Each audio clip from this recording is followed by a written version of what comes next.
A todos que estão com o coração aberto e desejoso de ouvir a palavra do Senhor, que o nosso Deus derrame graça sobre cada um e alcance cada filho, cada filha sua em cada uma de suas necessidades nesse instante. Eu vejo que é um privilégio poder ouvir a voz do Senhor. Mas é uma grande oportunidade também de nós compreendermos os caminhos de Deus e encontrarmos nele força para trilhá-los. Que não nos falte também esse desejo, não só de ouvir, mas também de querer viver para o louvor e o engrandecimento de Jesus Cristo. Que o Senhor seja generoso sobre nós agora. Amém? Mateus capítulo 4 nos mostra Jesus sendo conduzido pelo Espírito Santo até o deserto com uma finalidade muito delicada, muito difícil.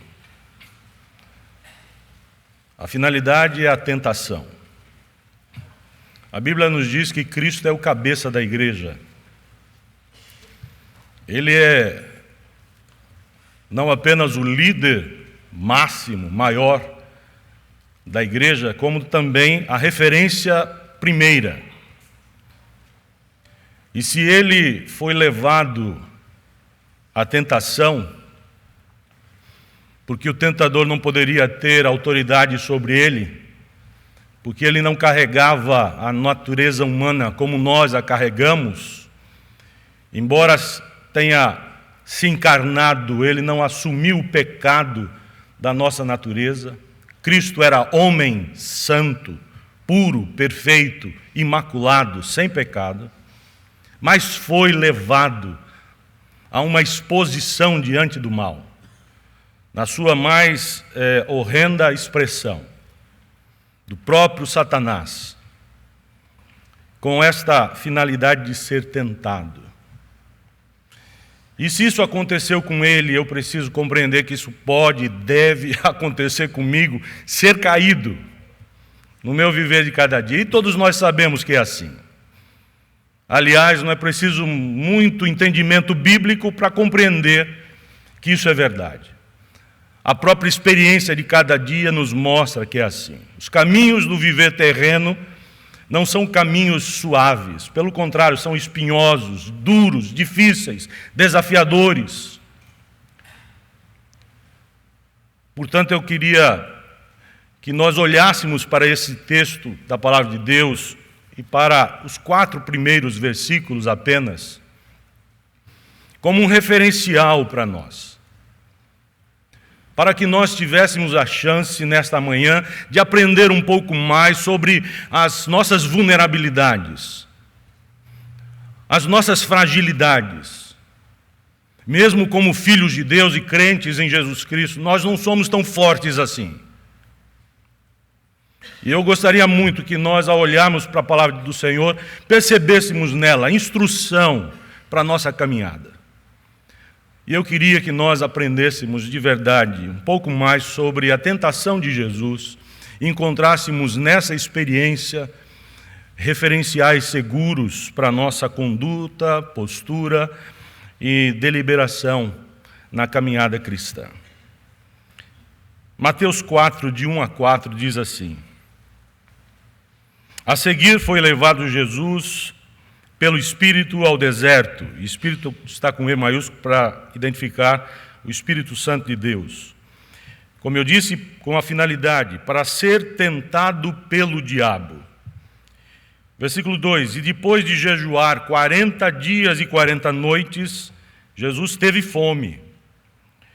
Então o tentador, aproximando-se, lhe disse: Se és filho de Deus, manda que estas pedras se transformem em pães. Jesus, porém, respondeu: Está escrito, não só de pão viverá o homem, mas de toda palavra que procede da boca de Deus. Irmãos, primeiramente, à guisa de encontrarmos um parâmetro conceitual, precisamos entender que qualquer tentação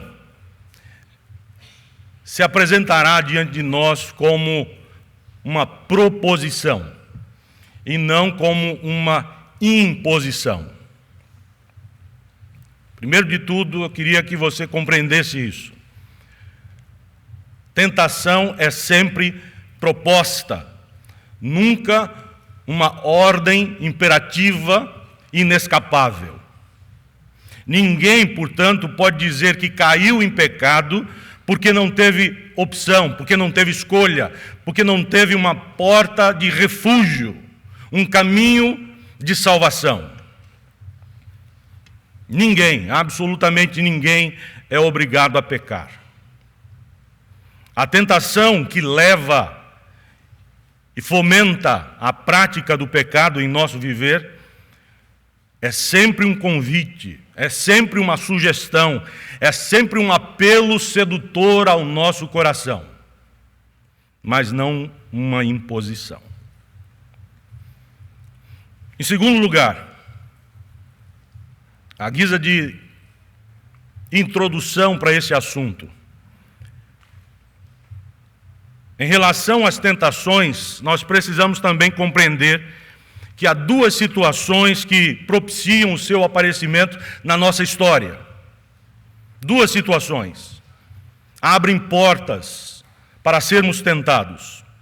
Por um lado, se nós nos posicionarmos diante da própria vida com uma postura deliberada de recusarmos a companhia de Deus, afastando-nos dele e buscando um caminho de independência autônoma para o nosso viver de cada dia, isso invariavelmente nos colocará numa posição de extrema vulnerabilidade diante das tentações.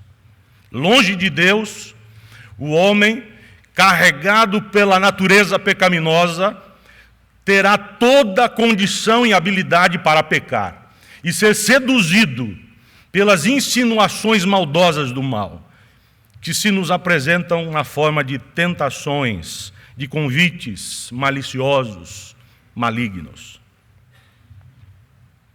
Portanto, longe de Deus, se assumirmos uma postura diária de recusa à comunhão com o nosso Deus, se virarmos as costas para Ele, para aquilo que Ele estabelece como parâmetro para a nossa conduta, seremos alvos fáceis para a manifestação e a manipulação do mal em nossa história. Por outro lado, estar perto de Deus e buscar a comunhão com Ele também pode nos tornar alvos em potencial para as tentações. Eu disse alvos em potencial, não alvos fáceis.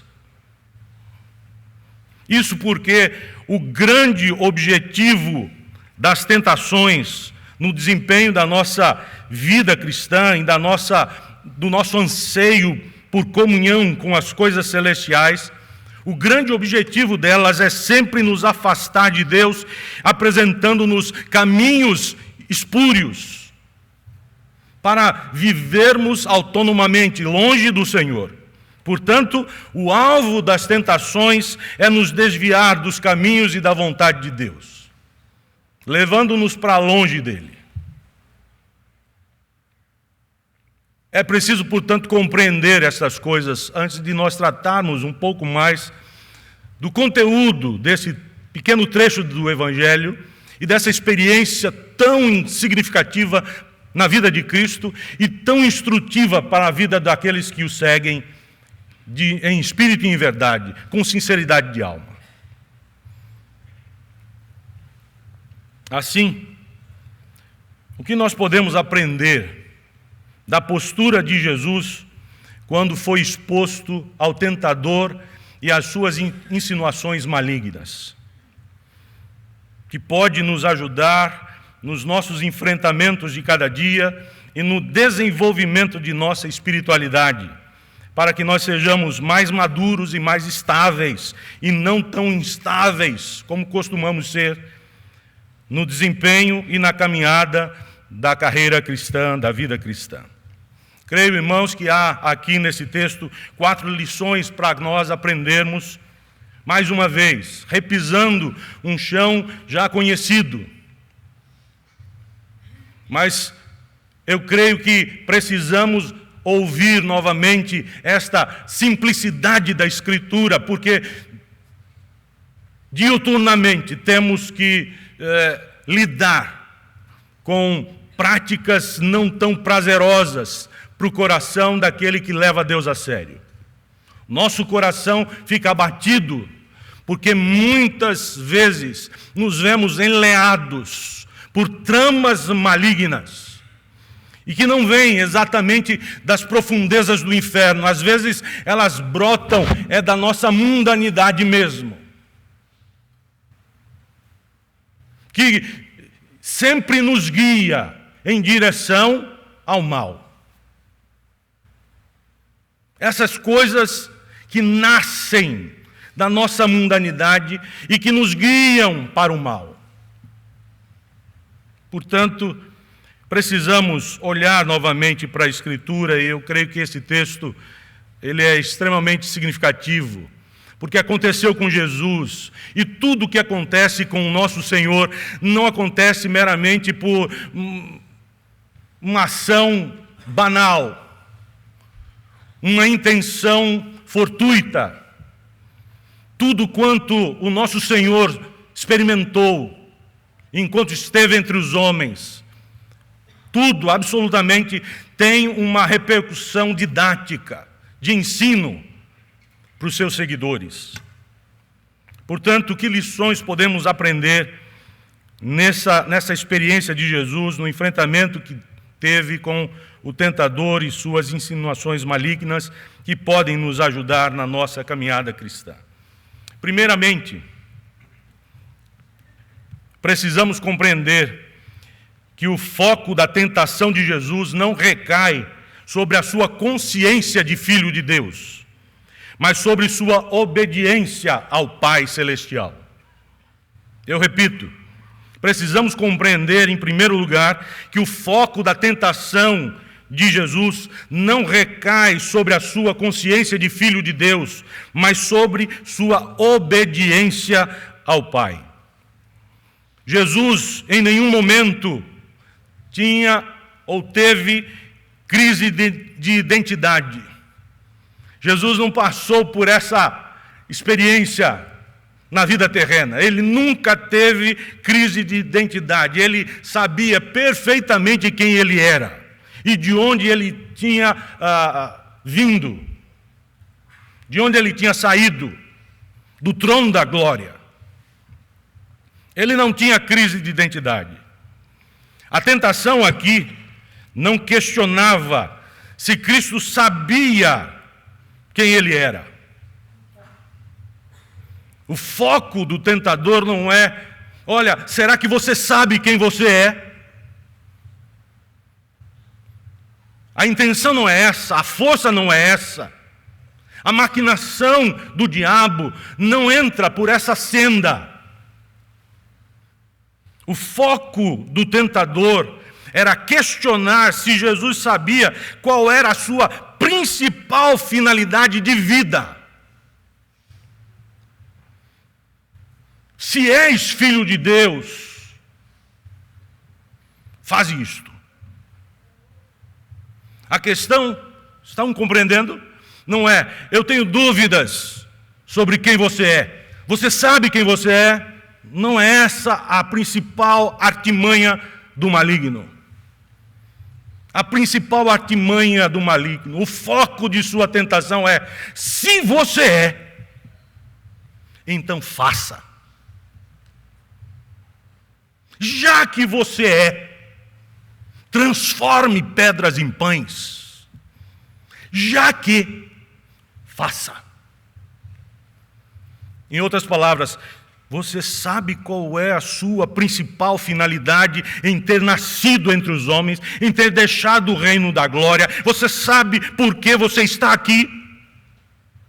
Porque você tem poder para salvar? Você compreende exatamente a sua finalidade, o seu ministério, o propósito da vontade do Pai Celestial em ter dado a você a incumbência de ser o Redentor dos homens? Você compreende a sua função como Redentor?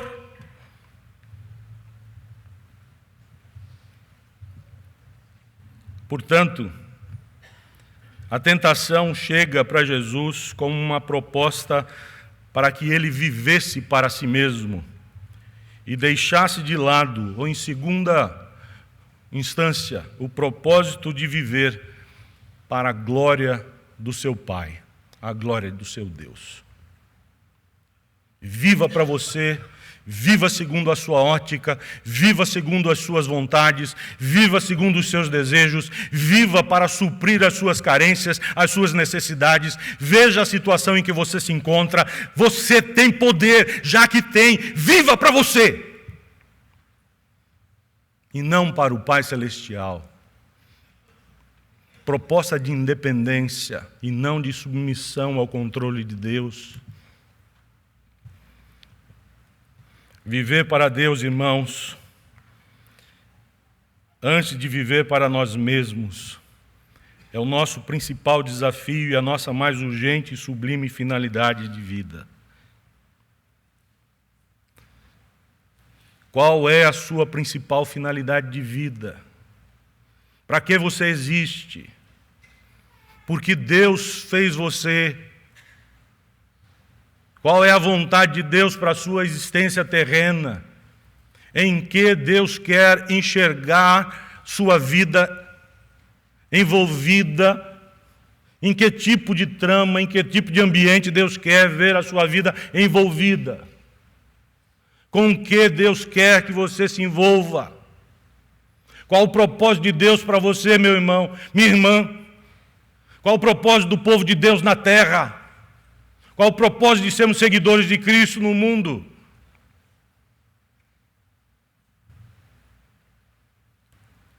Quando nós nos deparamos com essas questões e com sinceridade abrimos o coração diante delas, buscando na palavra de Deus recurso para respondê-las, eu creio que nós compreendemos um pouco mais e melhor o sentido de tentação. E podemos perceber que tentação pode ser extremamente sutil, pode ser bonita, pode ser convidativa mesmo, pode ser algo prazeroso, pode ser algo que resolva problemas na minha vida, pode ser algo que traga satisfação para mim e para a gente que esteja do meu lado, pode ser algo que complete as lacunas que eu tenho ao longo do viver terreno. Pode ser algo que alcance os meus desejos mais internos, lícitos.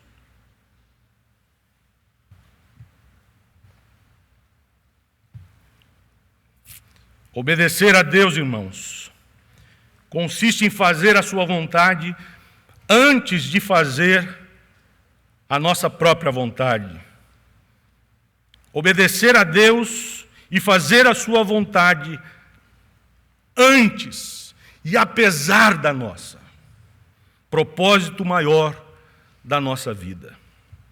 Ninguém absolutamente pode fazer a vontade de Deus se não colocar a vontade própria debaixo da vontade de Deus. E Jesus nos mostra claramente isso ao ser confrontado pelo diabo com essa tentação. Já que você é filho de Deus, use o seu poder. Então Jesus responde, está escrito. Ele vai em Deuteronômio, está escrito. Deuteronômio 8:3. Não só de pão vive o homem, mas de toda palavra que procede da boca de Deus. Jesus com isso está dizendo: eu não preciso do meu poder. Eu quero estar submisso e entregue nas mãos do meu Pai. Eu não vim para cumprir a minha vontade, eu vim para fazer a vontade dEle. Eu me entrego aos cuidados daquele que é o meu Pai e que sabe das minhas reais necessidades. Eu me entrego.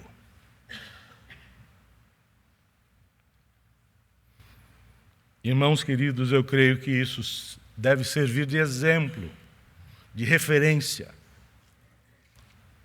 para nós também. Submissão ao controle de Deus.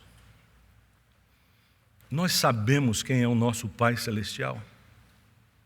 Você sabe exatamente quem é Deus para você?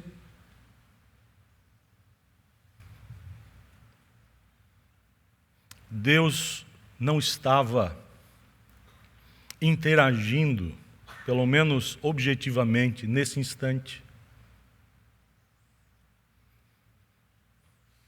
Silêncio. Um pouco antes, Jesus foi batizado. Um pouco antes, Jesus viu o céu aberto.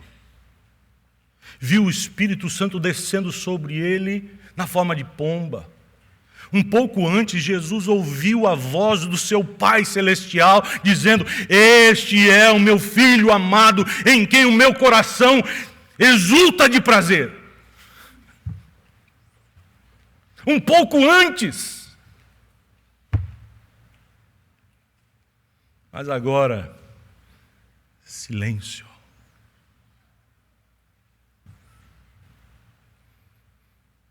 Será que passou pela mente de Jesus que ele estava sozinho e sem o amparo do Pai? Porque isso passa pela nossa mente.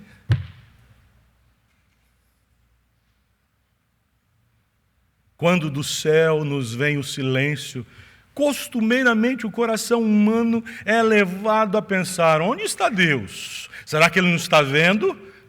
Será que Ele não está notando? Será que eu estou sozinho mesmo? Submissão àquele que nós sabemos quem é de fato para nós. O nosso Pai do céu.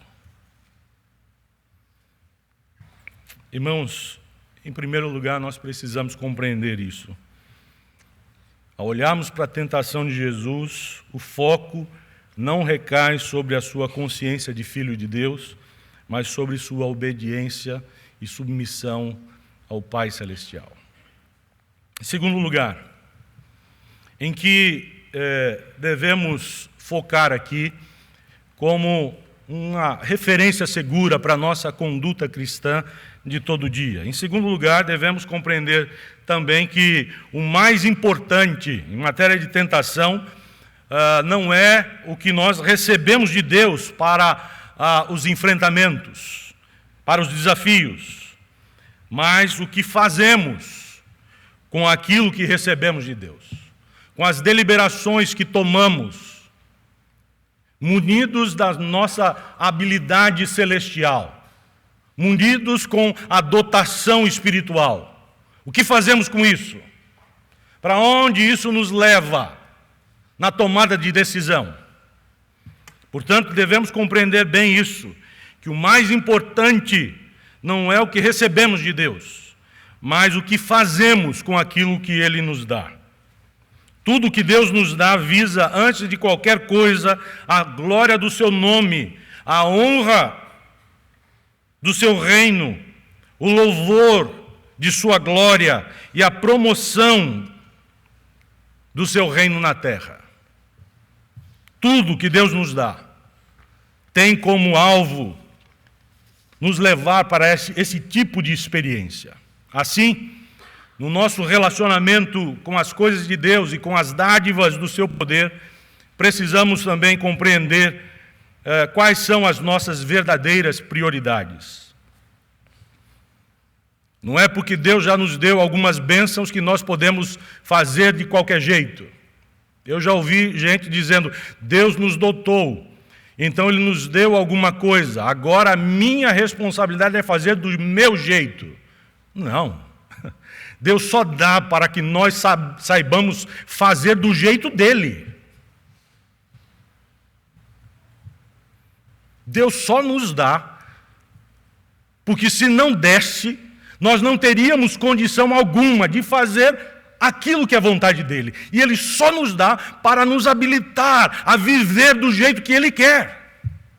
Porque Ele sabe que de nós mesmos não pode sair coisa boa para exaltá-lo e dignificá-lo como Rei de nossa vida. Quando nós olhamos para esse texto e para a experiência de Jesus diante da tentação, notamos que a prioridade dele, Cristo, era satisfazer inteiramente a justiça de Deus presente no Evangelho e revelar o amor e a graça do Pai Celestial ao homem perdido. Jesus sabia que a prioridade de sua existência era essa: cumprir a justiça de Deus, satisfazê-la inteiramente e revelar amor, graça, misericórdia do céu ao homem pecador e perdido. Por isso, ele decidiu não usar o seu poder divinal em benefício próprio, para que pudesse usar desse mesmo poder, tempos depois, para abençoar muitas outras vidas, segundo o propósito daquele que o chamou para ser o Redentor da humanidade. Jesus decidiu, num instante de tentação, não fazer uso do poder que possuía em benefício próprio, para que fosse canal de bênção, através daquele poder que emanava do céu, na vida de muitos, depois desse episódio. É assim, irmãos, quando nós tomamos decisões corretas diante das tentações, que glorificam em primeiro lugar a Deus e não a nós mesmos, nós nos tornamos, a partir disso, canais de bênção para o mundo. Deus pode nos usar, a partir disso, com graça, na vida de outros. Mas tudo aconteceu porque Jesus compreendeu bem que o importante, o mais importante, não era ter poder da parte de Deus, sendo o próprio Deus, sendo poderoso. O mais importante não era ter poder, mas saber como usá-lo para glorificar a Deus e realizar o seu propósito de salvação na vida do homem perdido. Mais importante não é o que você tem da parte de Deus. Mais importante é o que você faz com isso. E por que você está fazendo. Por que você está fazendo? Eu creio que a dotação divina tem uma carga e um risco altíssimo para a nossa vida. Tem um risco. A proximidade de Deus é arriscada para nós. O conhecimento das coisas celestiais pode ser também um risco para a nossa alma. Cuidado, para não ser enleado por insinuações que aparentemente tragam para o seu coração um vislumbre de coisa boa. Você está na igreja, você vai servir assim, você vai fazer assim. Quantas pessoas, veja só, use o poder de Deus, faça conforme o seu coração está estabelecendo. Cuidado. Deus deu com um propósito. E o propósito primeiro é a honra do seu nome. Terceiro lugar, é preciso notar também que a nossa postura diante de uma tentação, acaba revelando o nível de nossa integridade espiritual, mostrando de fato quem nós somos. Qualquer tentação apela aos instintos mais primitivos de nossa humanidade, irmãos. Por isso nós devemos tomar cuidado. Pense bem, Jesus não estava em Jerusalém, ou numa grande cidade da Palestina. Jesus não estava rodeado de uma grande multidão.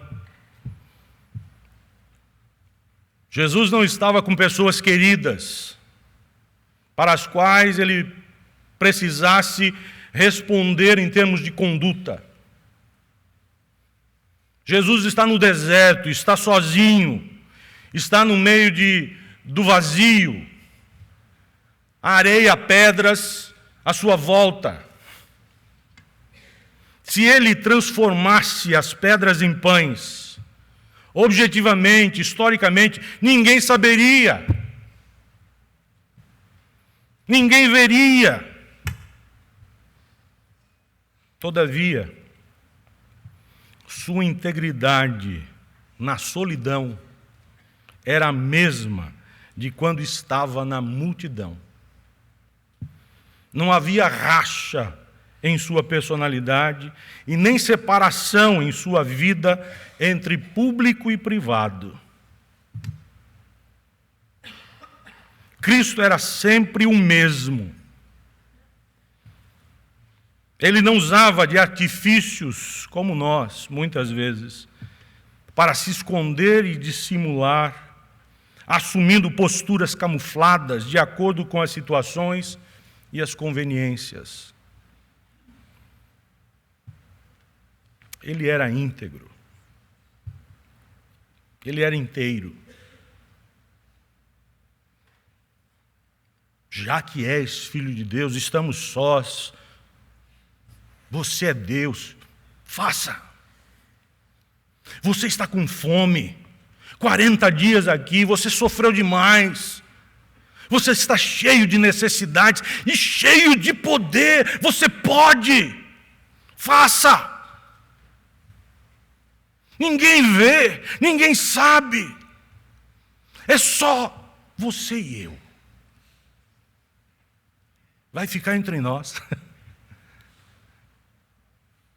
Faça.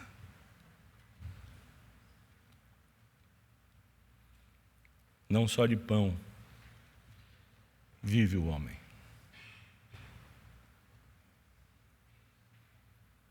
Eu tenho uma comida para comer que você e muitos outros não sabem. Qual é? Consiste em fazer a vontade daquele que me enviou e viver para o seu inteiro agrado. Existe uma comida não material que pode me sustentar mais 40 dias e pela eternidade.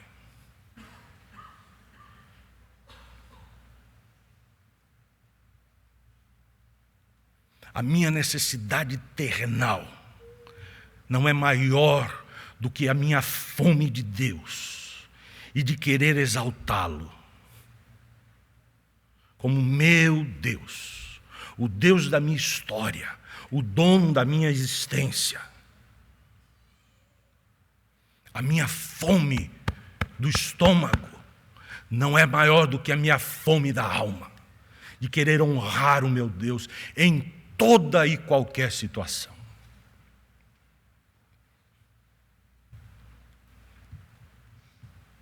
A nossa postura diante das tentações acaba revelando, de fato, quem nós somos em termos de espiritualidade. Como levamos Deus no dia a dia, como tratamos com as suas coisas, o peso de sua palavra no nosso coração, como de fato as coisas de Deus ocorrem no nosso viver, com que ânimo, com que disposição, com que motivação.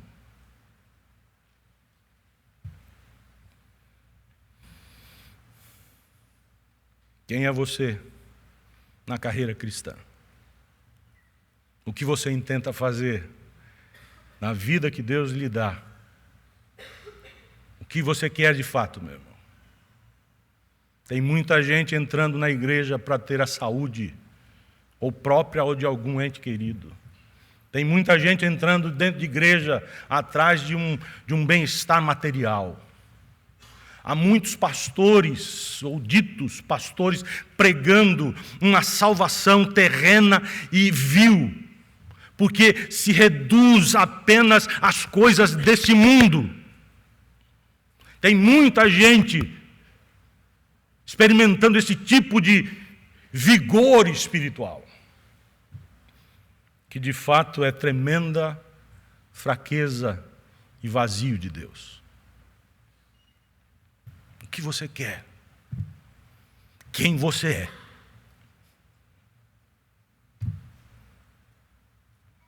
Isso é um divisor de águas entre a mera religiosidade e a verdadeira religação com as coisas do céu. A verdadeira religião. A mera religiosidade nos leva por caminhos escusos, atalhos que nos afastam cada vez mais do Senhor e do seu querer. A verdadeira religião nos une a Deus de maneira especialíssima, maravilhosa e eterna. E traz satisfação real para dentro do nosso coração, como em nenhum lugar antes encontramos. Mas é preciso compreender de verdade o sentido de ser filho de Deus e viver sob a sua dependência. Em último lugar, quarto lugar, se nós queremos compreender e aprender um pouco mais da tentação de Jesus, extraindo do referencial que ele deixou para a nossa prática na conduta cristã, precisamos também entender, em quarto lugar, que a vitória sobre uma tentação depende do quanto estamos dispostos a nos comprometer com a palavra de Deus. O quanto estamos dispostos a nos comprometer com a palavra de Deus. A vitória sobre a tentação depende do quanto estamos comprometidos com a palavra de Deus. Irmãos, o que nos dá sustentação para a vida não é a nossa força, não é o nosso braço, não é a deliberação própria do nosso coração. Se nós confiarmos apenas nessas habilidades naturais, o abismo nos chamará com rapidez e seremos naufragados na caminhada da vida e no relacionamento com Deus, com as coisas eternas. E a nossa vida não servirá aos propósitos maiores, que tratam da glória do Senhor, da honra de Cristo, da expansão do reino, da promoção do Evangelho, da salvação do perdido. Se nós confiarmos apenas em nós mesmos, nas nossas habilidades, nas nossas competências, na nossa sabedoria, no nosso conhecimento, no entendimento que temos ao longo da vida, na experiência acumulada ao longo dos anos, se nós nos colocarmos ancorados em cima dessas coisas, a tentação chegará facilmente e nos pegará desprevenidos e revelará o nosso despreparo para resisti-la. O que pode nos dar estabilidade não nasce da terra nem do nosso coração. Vem do céu e brota das Escrituras. É a palavra de Deus que traz sustentação para a nossa caminhada. Quer decidir bem? vá à palavra de Deus. Encontre nela ensino, princípios, valores, normas, preceitos que poderão ajudá-lo a tomar decisões corretas. Quer fazer boas escolhas? Vá à palavra de Deus e encontre nela refúgio, refrigério, paz, força. Aí sim, lá está a força para a decisão correta, para a escolha certa. É na palavra de Deus que nós precisamos nos ancorar. É na palavra de Deus que está a nossa firmeza. É na palavra de Deus e não na nossa própria condição.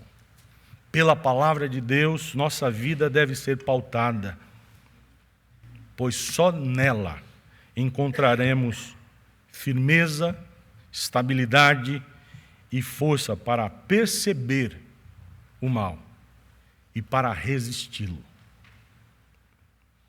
A palavra de Deus brilhará como o sol sobre nós e nos mostrará os riscos, os perigos, os problemas, os percalços, mas ao mesmo tempo apontará também para além do horizonte da história uma esperança maior, um alvo maior, um desejo maior e melhor. A glória do Senhor e o encontro com Ele para a eternidade. Irmãos queridos, eu creio que essas lições simples das Escrituras e deste episódio da tentação de Jesus, essas coisas podem servir para nós, didaticamente, nos ensinando como viver, e viver melhor, com maior firmeza, com maior estabilidade, com maior centralidade, sem grandes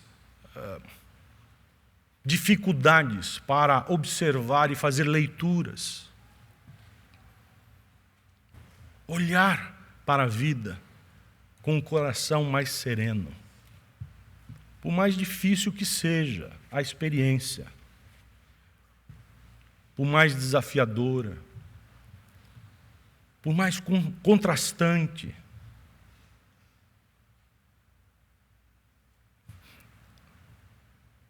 se levarmos a sério essas coisas,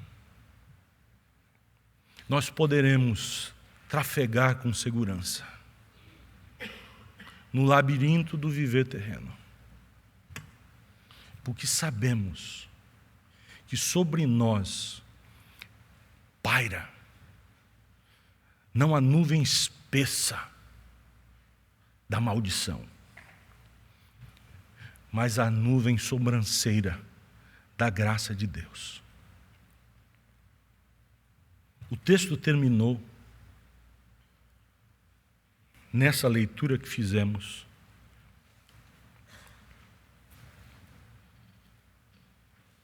com Satanás seguindo nas tentações. Mas veja no versículo 11.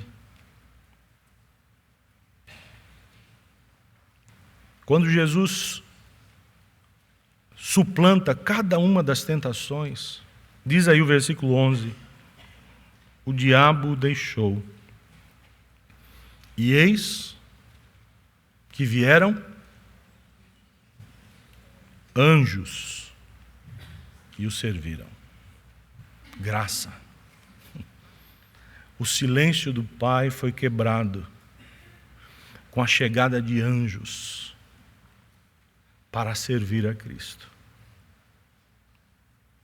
Quando você estiver sob ameaça e tentação, lembre-se que o céu não está inerte, parado, apático. Deus sabe. Confie na palavra do Senhor. Olhe para além do horizonte da sua história. Existe uma promessa de graça para você. E Deus suprirá a sua vida. E o socorrerá na sua mais urgente necessidade. Com que você acha que Cristo foi servido aqui? Eu fiquei me perguntando, o que será, né? Será que foi só consolo para a alma? Será que os anjos chegaram dizendo assim, ó, Jesus, muito bem, você foi bom, hein? E o estômago dele ficando assim, 40 dias, 40 noites, ele estava com fome. Será que os anjos vieram para parabenizá-lo? O serviço foi muito além disso. Manjares celestiais. Não sei, eu não creio que eles tenham pegado pedras para transformar em míseros pães, não sei, mas que Jesus comeu alguma coisa, comeu. A necessidade foi suprida. O consolo de Deus é perfeito, restaura a nossa alma. Como óleo suave nos anima e nos enche de esperança. Confie no Senhor, por mais dura que seja a sua experiência de vida, por mais desafiadora, não volte atrás. Confie no Senhor. Encha-se da palavra dele e ele o socorrerá. Vamos orar? Deus amado, obrigado, porque Cristo sofreu muito mais do que nós as durezas da maldade. Muito obrigado porque Ele venceu a tudo e deixou como grande referencial, que é o caminho pelo qual devemos trilhar. Socorre-nos, Senhor, em nossa fraqueza. Perdoa-nos quando nós nos postamos diante de Ti com um coração incrédulo. Ó Deus, continua com misericórdia a estender Teu manto de amor sobre nós. E abre diante de nós o tapete da Tua providência, Senhor, para que possamos trilhar no caminho que é do Teu agrado e viver para o Teu inteiro louvor. Abençoa a Tua igreja nesta manhã, que esta Tua palavra fique gravada em cada coração e que o ensino dela repercuta em atos de vida a partir de agora, que nos levem a Te conhecer mais e melhor e a vivermos para o Teu inteiro agrado. Em nome e por amor de Jesus, o Jesus sofredor, e como cantamos nessa manhã, o Jesus também vencedor. É no nome dele que oramos. Amém, Senhor.